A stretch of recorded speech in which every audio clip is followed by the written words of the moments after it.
Hello बच्चे, आप सभी कैसे हैं? उम्मीद और आशा करती हूँ कि आप लोग अच्छे होंगे। आज हम हिंदी साहित्य से संबंधित कुछ प्रश्न पढ़ेंगे। दिनकर जी की रश्मि रथी रचना किसके जीवन पर आधारित है? तो हम सभी जानते हैं कि दिनकर जी की जो रश्मि रथी रचना है वो कर्ण के जीवन पर आधारित है। भारतेंदु बाबू हरिश्चंद्र जी की कुल कितनी काव्य कृतियों का सृजन किया गया? तो भारतेंदु हरिश्चंद्र जी की कुल 70 कृतियों का क्या किया गया? सृजन किया गया। तुलसी भूषण के रचनाकार कौन है? तो तुलसी भूषण के रचना रसु रूप है। तुलसी भूषण के रचना कौन है? रसु रूप है। रीति काल में रचित अधिकांश काव्य इनमें से किस प्रकार का है? तो रीति काल में रचित अधिकांश काव्य मुक्तक है, मतलब मुक्त शैली में लिखा गया है। राम रक्षा स्रोत किसकी कृति है? सेनापति, रामानंद, तुलसीदास, नाभादास। तो राम रक्षा स्रोत जो कृति है वो रामानंद जी की है। एक बार फिर से हम लोग रिपीट करते हैं। दिनकर जी की रश्मि रथी रचना किसके जीवन पर आधारित है? तो दिनकर जी की रश्मि रथी रचना जो कर्ण के जीवन पर आधारित है। भारतेंदु बाबू हरिश्चंद्र की कुल कितनी काव्य कृतियों का सृजन किया गया? तो बाबू हरिश्चंद्र जी के कुल 70 कृतियों का सृजन किया गया। तुलसी भूषण के रचनाकार कौन है? तुलसी भूषण के रचना रसु रूप है। तुलसी भूषण के रचनाकार कौन है? रसु रूप है। रीति काल में रचित अधिकांश काव्य इनमें से किस प्रकार का है? तो रीति काल में रचित अधिकांश काव्य मुक्त शैली में लिखा गया। राम रक्षा स्रोत किसकी कृति है? राम रक्षा स्रोत है और रामानंद जी की कृति है। वियोगी होगा पहला कवि, आज से उपजा होगा ज्ञान। वियोगी होगा पहला कवि, आज से उपजा होगा ज्ञान। यह पंक्ति किस कवि की है? जयशंकर प्रसाद, सुमित्रा नंदन पंत, बच्चन सिंह और दिनकर जी। तो ये कवि सुमित्रा नंदन पंत जी की है। बिहारी किस राज के आश्रित कवि थे? तो बिहारी किस राज के आश्रित कवि थे? तो महाराजा जय सिंह, छत्रपति शिवाजी, महाराजा मान सिंह, महाराजा छत्रसाल। तो बिहारी जो थे महाराजा जय सिंह के आश्रित कवि थे, राजा जय सिंह के आश्रित कवि थे। भारतेंदु के पिता प्रसिद्ध कवि थे, उनका क्या नाम था? तो भारतेंदु जी के पिता का नाम है गोपाल चंद गिरधर दास, ये हम सभी जानते हैं, गोपाल चंद गिरधर दास।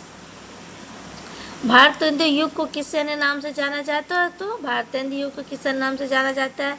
अंग्रेज काल, पुनः जागरण काल, जागरण सुधार काल और नवीन काल। तो भारतेंदु युग को पुनः जागरण काल के नाम से जाना जाता है। नाटक को किसने पांचवा वेद कहा? नाटक को किसने पांचवा वेद कहा? तो नाटक को विश्वनाथ जी, भरत मुनि, दशरथ ओझा, पांडे। तो नाटक को भरत मुनि जी ने पांचवा वेद कहा। 6 नंबर फिर से एक बार देखते हैं। वियोगी होगा पहला कवि, आज से उपजा होगा ज्ञान, ये किनकी रचना है? ये सुमित्रा नंदन पंत जी की रचना है। बिहारी किस राज के आश्रित कवि थे? तो बिहारी महाराजा मानसिंह, राजा महाराजा जय सिंह के आश्रित कवि थे। भारतेंदु के पिता प्रसिद्ध कवि थे, उनका क्या नाम था? तो उनके पिताजी का नाम गोपाल चंद गिरधर दास था। भारतेंदु युग को किस अन्य नाम से जाना जाता है? तो भारतेंदु युग को पुनः जागरण काल के नाम से जाना जाता है। नाटक को किसने पांचवा वेद कहा? तो भरत मुनि ने नाटक को पांचवा वेद कहा।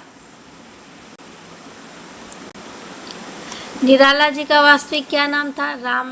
रामाकांत त्रिपाठी, उमाकांत त्रिपाठी, सूर्यभानु त्रिपाठी, सूर्यकांत त्रिपाठी। तो निराला जी का वास्तविक नाम था सूर्यकांत त्रिपाठी निराला। नवलेखन तथा भाषा और संवेदना नामक कृति के रचनाकार कौन है? तो भाषा और संवेदना नामक कृति के जो लेखक हैं doctor Nagendra, doctor Bachchan Singh, doctor Ramswaroop Chaturvedi, doctor Ramvilas Sharma. तो भाषा और संवेदना नामक कृति के जो रचनाकार है वो डॉक्टर रामस्वरूप चतुर्वेदी जी हैं। समाज शैली का प्रयोग किस प्रकार के निबंधों में होता है? तो समाज शैली का जो प्रयोग है वो समास शैली का प्रयोग विचारात्मक निबंधों में होता है। समास शैली का प्रयोग क्या होता है? विचारात्मक निबंधों में होता है। समास शैली का प्रयोग किस प्रकार के निबंधों में होता है? तो विचारात्मक निबंधों में होता है। होरी प्रेमचंद के किस उपन्यास का पात्र है? तो होरी जो है प्रेमचंद के गोदान उपन्यास के पात्र है। गोरख की वाणी का संग्रह किसने किया था? तो गोरखनाथ जी की वाणी का संग्रह सर्वप्रथम किसने किया था? तो राहुल संस्कृत्या ने, चंद्र शर्मा गुलेरी, पीताम्बर दत्त बड़वाल, जहांगीर हजारी प्रसाद द्विवेदी। तो गोरखनाथ की वाणी का सर्वप्रथम संग्रह पीताम्बर दत्त बड़वाल जी ने किया था। और 11 नंबर फिर से रिपीट कर, निराला जी का वास्तविक नाम क्या था? तो सूर्यकांत त्रिपाठी निराला जी इनका वास्तविक नाम था। भाषा और संवेदना नामक कृति के रचनाकार कौन है? तो भाषा नामक संवेदना कृति के रचना डॉक्टर रामस्वरूप चतुर्वेदी जी हैं। समास शैली का प्रयोग किस प्रकार के निबंध में किया जाए? तो समास शैली का प्रयोग विचारात्मक निबंध में किया जाता है। होरी प्रेमचंद में किस उपन्यास का पात्र है? तो होरी प्रेमचंद में गोदान उपन्यास के पात्र है। गोरख की वाणी का सर्वप्रथम संग्रह किसने किया था? तो गोरख की वाणी का सर्वप्रथम संग्रह पीताम्बर दत्त बड़वाल जी ने किए थे। काट का सपना का लेखक कौन है? तो काट का सपने का लेखक कौन है? हरिशंकर परसाई, अमरकांत, कमलेश्वर, मुक्तिबोध। तो काट का सपना के जो लेखक हो मुक्तिबोध है। भक्तमाला के अनुसार रामानंद के कितने शिष्य कहे गए हैं? भक्तमाला के अनुसार रामानंद जी के कितने शिष्य कहे हैं? 8, 9, 10 से 12। तो भक्तमाला के अनुसार रामानंद जी के 12 शिष्य कहे गए हैं। संत तुलसी का संबंध किस आचार्य परंपरा से है? तो संत तुलसीदास का संबंध समानंदीय परंपरा से है। ये क्वेश्चन कुछ गलत लग रहा है। संत तुलसीदास जी का संबंध किस परंपरा से है? तो संत तुलसीदास जी का जो संबंध है वो रामानंदी से है। संत तुलसीदास जी का संबंध किस आचार्य परंपरा से? तो संत तुलसीदास जी का संबंध जो है समानंदीय रामानंदीय हो गया, समानंदीय लिखा गया है। तो संत तुलसीदास जी किस आचार्य परंपरा से? तो रामानंदीय परंपरा से है। यहाँ भी रामानंदीय हो जाएगा। दोहा कोश के रचना कौन कौन है? तो आप सभी जानते हैं दोहा कोश के रचना कौन है? दोहा कोश के रचना सरप्पा। दोहा कोश के रचना कौन है? तो दोहा कोश के रचना सरप्पा। रामविलास शर्मा किस श्रेणी के निबंधकार हैं? तो रामविलास शर्मा जी प्रगतिवादी शैली के निबंधकार हैं। काट का सपना का लेखक कौन है? काट के सपना का लेखक मुक्तिबोध जी हैं। भक्तमाला के अनुसार रामानंद के कितने शिष्य कहे गए? तो भक्तमाल के अनुसार रामानंद जी के 12 शिष्य कहे गए। संत तुलसीदास का संबंध किस आचार्य परंपरा से? तो संत तुलसीदास का संबंध रामानंदी आचार्य परंपरा से है। दोहा कोश के रचनाकार कौन है? दोहा कोश के रचना सरप्पा है। रामविलास शर्मा किस श्रेणी के निबंधकार है? तो रामविलास शर्मा प्रगतिवादी शैली के निबंधकार है। कामायनी के अंतिम सर्ग का क्या नाम है?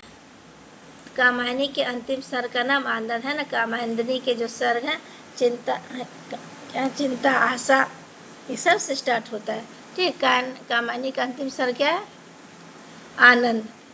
कामायनी का अंतिम सर्ग का नाम क्या है? आनंद।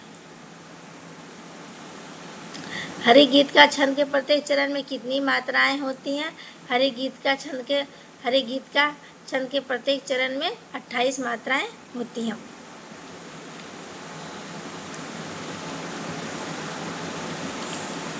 कर मुरली उर्माला, शीश मुकुट कटी काछनी, बसो बिहारी लाल, यह बानक मुँह गन सदा। इस पंक्ति में कौन सा छंद है? कर मुरली उर्माला, शीश मुकुट कटी काछनी, बसो बिहारी लाल, इह बानक मुँह गान सदा। इन पंक्ति में कौन सा छंद है? तो इस पंक्ति में क्या है? हमारा दोहा छंद है। माली आवत देख के कलियन करी पुकार, माली आवत देख के कलियन करी पुकार, फूल फूल चुनी गई कल ही हमारी बारी। माली आवत देख के कलियन करी पुकार, फूली फूली चुनी गई काली हमारी बाड़ी। मतलब इसमें देखिए अनुक्ति अलंकार है। क्यों अनुक्ति अलंकार है? क्योंकि माली जो किसी चीज़ को बढ़ा पर चढ़ा के, किसी चीज़ को जिसमें बढ़ा चढ़ा के बोला जाता है वह अनुक्ति अलंकार। तो माली क्या करे, कलियों के बारे में बढ़ा चढ़ा के बोल रहा है कि कलियाँ पुकार कर रही हैं कि फूल सारे चुन गए हैं, सारे फूल बोले फूल चुन गए और कल क्या है, अब हमारा काफ़ी फूल तोड़ लिए गए हैं और कल अब हमारी बारी है। तो कलियाँ तो बोलते नहीं, तो यहाँ बढ़ा चढ़ा के बातों को कहा गया, इसलिए अनौकित अलंकार है। सांप तुम साब भी नहीं कविता किसकी है? सांप तुम साब भी नहीं कविता किसकी है? तो सांप तुम साब भी नहीं, ये कविता अज्ञेय जी की है। ये कविता किसकी है? अज्ञेय जी की है। कामायनी के अंतिम स्वर का नाम क्या है? कामायनी के अंतिम स्वर का नाम आनंद है। हरि गीत का छंद के प्रत्येक चरण में कितनी मात्राएं होती हैं? तो हरि गीत का छंद के प्रत्येक चरण में 28 मात्राएं होती हैं। कर मुरली उर्माला शीश मुकुट कटी कछनी बसो बिहारी लाल, यह बनाकर मुँह घन सदा। इन पंक्ति में कौन सा छंद है? तो ये दोहा छंद है। माली आवत देखी कलियन करी पुकार, फूल फूल चुनी गई कलही हमारी बार। तो इसमें कौन सा अलंकार? इसमें अनुक्ति है। सांप तुम साफ भी नहीं कविता किसकी है? ये कविता अज्ञेय की है। ठीक है, चलिए कल बाकी कल देखा जाएगा।